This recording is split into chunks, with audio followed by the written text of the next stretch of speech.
Avoid people and situations that upset you. See, there's some people that know just how to push your button. They know just what to say. But I'm not going to expend any energy arguing with anybody. Life is too short, ladies and gentlemen, and unpredictable.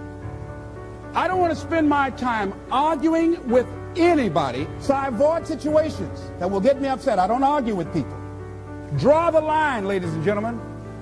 There are certain things that we just go through life just taking, and at some point, you just got to draw the line and just say enough is enough. You got to do that with yourself. One negative stroke is 16 times more powerful than a positive stroke. And if you have people around you who are not sensitive to who you are, and the people that can hurt you the most, ladies and gentlemen, are the people that you love. That you love. They're the ones that you're vulnerable to. They're the ones that can get to you. And if they're insensitive, I don't care who they are. See, if you don't draw the line with people, if you just let them run rampant in your life, and you let things happen to you that you don't feel good about, if you continue to allow it to happen, you won't feel good about yourself. Your image of yourself will erode. So you've got to draw the line. Why do people just go to a job where they're miserable, day in and day out? Why do people stay together and they're miserable, sleeping in separate rooms, or arguing, or the only thing they have in common is paying the bills? Don't talk, don't communicate, don't share anything together. Day in and day out, as short and unpredictable that life is, being mean to each other. Why do people do that? Known hells are preferable to strange heavens because it's familiar. See, life is rough, ladies and gentlemen. It's rough and it's scary. It's scary growing. It's scary taking a chance. It's scary acting on your intuition, on your guts. It's scary. It's frightening. There are people that's tolerating things right now, and they're immobilized by fear. They can see the hammer coming, and they're afraid to even move because it's scary. To go against the dominant thinking of your family, friends, and those people you associate with every day is perhaps the most difficult act of courage you will ever perform.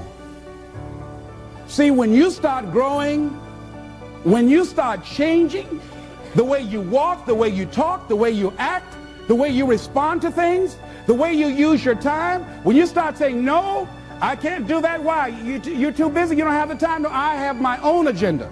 So if people can put you on a guilt trip, they will. And use you and abuse you over and over and over again. You got to draw the line. You have to draw the line on them. Don't go through life feeling like you're powerless. Victims are people that are powerless. You're not powerless. You are powerful. You direct the power in your life. Whatever your life is right now, it is a duplication of your consciousness. It's a result of how you have decided to use your power. That's all it is. That's not who you are. That's just a perverted use of your power that you aren't satisfied with. And you've got the power to change that. Wherever you are, how, I don't know. But I know you've got the power to do that. But you don't know what has happened to me. It really doesn't matter what has happened to you. See, the only thing that really matters is what are you going to do about it? That's all that matters. That's all that matters. You can allow it to destroy you, or you can allow it to build you up. We never get to a level where we feel that there's nothing else for us to do, that we've achieved a certain number of goals and we figure that we're through. No. You don't want to stay there and celebrate too long like a lot of people do. They do something they consider outstanding, they go around talking about what they used to do. See, let me tell you, I used to do this and I used to do that. Excuse me, used to be's don't make no honey. What are you doing now? You're still here breathing. That means you've got some more to give. Doesn't matter how old you are, doesn't matter about where you are, doesn't matter about what you have, doesn't matter about what you've done. Life is about growing. It's about being productive. It's about stretching. It's about challenging yourself. So you start looking around and decide, hey, what else do I want to do? What got me here? It's a time for celebration, but also a time for reflection. What got me here? What worked? What did not work? What do I need to do to repeat so that I can get the same kind of results in other areas of my life? If the goal is to improve my health, if the goal is to improve my relationship, if the goal is to improve my income, if the goal is to improve something in society, what is it I need to do? Now, don't get confused with what you do with who you are. Don't trip.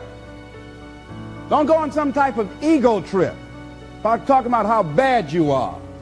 None of us do anything by ourselves. Develop an appreciation for external support as well as good fortune, because all of those things play a role.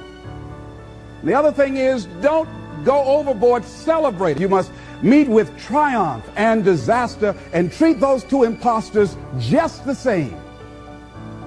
You look at it, hey, I did it. I feel good about that. Now you're moving on to the next thing. Things did not work out the way you wanted them to work out. You didn't produce the results you wanted to produce. Hey, miss that. Win some, you lose some. Next, moving right on. Don't confuse who you are with what you do. Make your mind fertile ground for the seeds of opportunity. Think, if you want to experience a sense of fulfillment, you've got to have an open mind so that ideas can come in there and take root and grow. So part of beginning to have fertile ground, you know, you got to break that ground up. You got to break up that hard crust. Because if you don't, seeds will fall there and the wind can blow them away, the winds of doubt. When you're set in your mind and you refuse to grow and you're not open to new ideas, new methods, new ways of doing things, if your mind is already fixed, you become stagnant. You can't grow. You can't have a sense of fulfillment. You become extremely cynical and negative about everything. You know it all. So you want to begin to look at life and have a sense of curiosity, not know it all. You want to keep learning, keep growing. Realize that we had a theme. You never find out how much you know until you find out how little you know. And there are some people you can't tell anything. They have all the answers. Oh, I've already done that. So many of us count ourselves out of things prematurely. You don't know what the possibilities are up in there. So you want to be open, you want to continue to learn, you want to continue to grow, you want to begin to know that there are unlimited ideas out here waiting for you to latch on to them. And if you don't take advantage of them when they come your way because you're so closed-minded, do understand somebody else will. And we've all had ideas that we did not act on and looked around and somebody else had the idea and gone with it. So be open and receptive. Become involved in life. Live your fantasy. Most people go through life not living their fantasy, sitting up in the bleachers, looking out on the field, looking out into the arena, wishing that they were down there, just fantasizing, seeing themselves running with the ball. Decide to live your fantasy. See, in life, you can go through life, you can come up with reasons or you can come up with results. You can come up with excuses or you can come up with achievements. You can go through life blaming or you can come up with solutions. The choice is in your hands, satisfaction or despair. We can choose that. So look at your life and decide what it is that you want to do that will give your life a sense of worth. Someone said that your life worth is measured by your accomplishments and not by your complaints. You want to have a fulfilling life? Decide not to make your life predictable. So some people, their lives are very predictable. They got a little routine, they do that and they follow that day in and day out, day in and day out. You don't get much juice and happiness out of life like that if you're predictable. You want to change it up. Variety most certainly is the spice of life. Here's something else. Want to create a greater sense of fulfillment? Challenge your fears. Challenge them. Look those fears in the face and take them on. Don't allow them to rule you.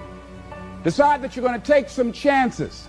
You've got to be willing to risk. If you're not willing to risk, you can't grow in life. Life has no power when you're not willing to risk.